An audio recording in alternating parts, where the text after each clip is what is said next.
Hi, my name's Leo. I'm the owner of Elinchrom, and I'm going to show you how to assemble a traditional softbox. Softbox is made of three basic components: fabric, your rods, and a metal speed ring. And you've got to assemble all of these together like something like an old-fashioned tent in order to have a working softbox. So the first thing you need to do is put the rods into the fabric. Now most of the rods on ours look the same. There is one that's a little bit different. It has a ball on the end. That one goes in last. So grab one of the other rods. Now they have a skinny end and a thick end. The skinny end goes through the pockets and it ends up in the corner here. There's a Velcro pocket sewn in each corner. When they're new, they sit pretty flat, but if you have a look, you'll see there is actually stitching around for each one. So I'm going to put the first one in like this. So it goes through the little silver loop here, then it goes through your elastic loop and into the pocket. Okay, same again for the second one, and again skinny end first, because the fat end goes into the metal speed ring. So through there, through the elastic, into that pocket. Third one, through the metal, through the elastic, into the pocket. And the last one, again we put the skinny end through elite and the ball should stay in the middle. So that goes through the silver tunnel, through the elastic, and into the pocket. Now the best trick from now is to actually turn the softbox over like this so you can work on it from this side. Now remember, when the ball goes in last, this is where it becomes a little bit important. So if I bring it all up here, and I'll try to, and see you've got your four ends of the rods here. One of them has a ball and the other three have the chunky ends. As I said, the ball goes in last. So we start with one of the ones next to the ball. Look at your speed ring, you'll see the speed ring has a special spot for the ball, which is shaped differently to the other holes. So you have that facing the ball, and then on our speed rings, which have 8 holes, you go 2 holes down and you put one of the fat ends into the speed ring. Now I'm grabbing the one diagonal on the opposite like this. That goes in there. This one here goes in there, so I've now got 3 sides of a cross. And then the last one here, the ball goes into the round hole there, and you do have to put a bit of tension on it to get this to work. So you clip it in like that, and there's a little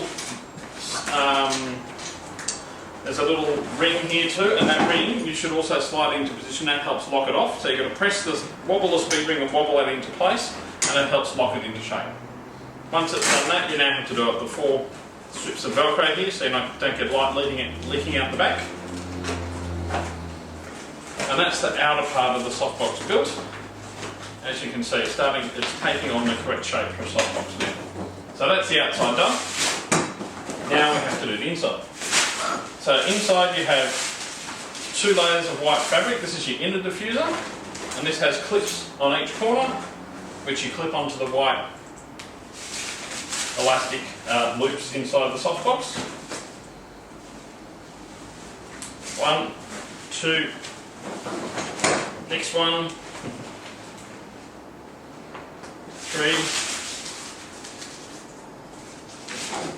and 4. So that's the inner diffuser in place, and now the outer diffuser goes on, and this one velcros onto the inside of the softbox. Some of them velcro on the inside, some of the velcros on the outside.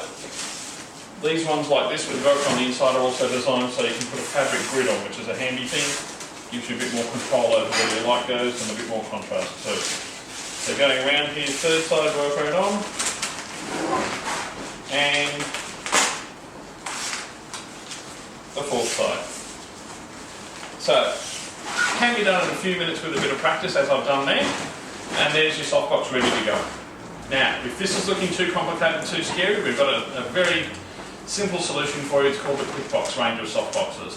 And I have a separate video showing you how easy those are to put up. It only goes for a very short span of time, because instead of all of this, you just have a button in the middle. You click the button to fold it down, and to open it up you just press the 2 sections together, somewhat like opening an umbrella. Clicks into place and the softbox is ready to go. You don't have to remove all the fabric. You don't have to bend all the rods into place. You don't have to thread them all through. It makes your life much easier. But still, these are a good, inexpensive option, particularly if you very rarely have to disassemble them. These soft boxes are great for those sorts of people. So, if you do have to disassemble those, basically the reverse, take the front off like so, undo 4 clips that hold the inner diffuser into place,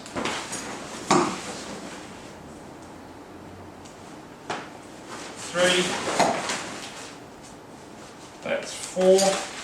Again, turn it upside down, and again, this is where you'll undo these Velcro things, and this is where that little round knob comes into play. This helps you take the tension off the softbox. So press this down a bit, wobble the knob out of position so that it slides along the rod like this.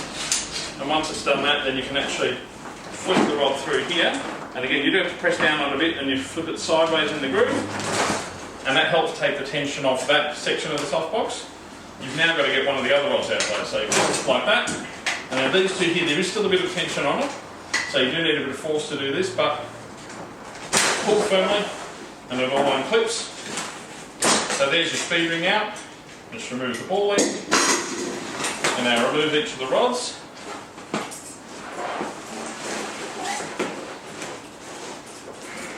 Just be careful not to rip anything as you're doing this.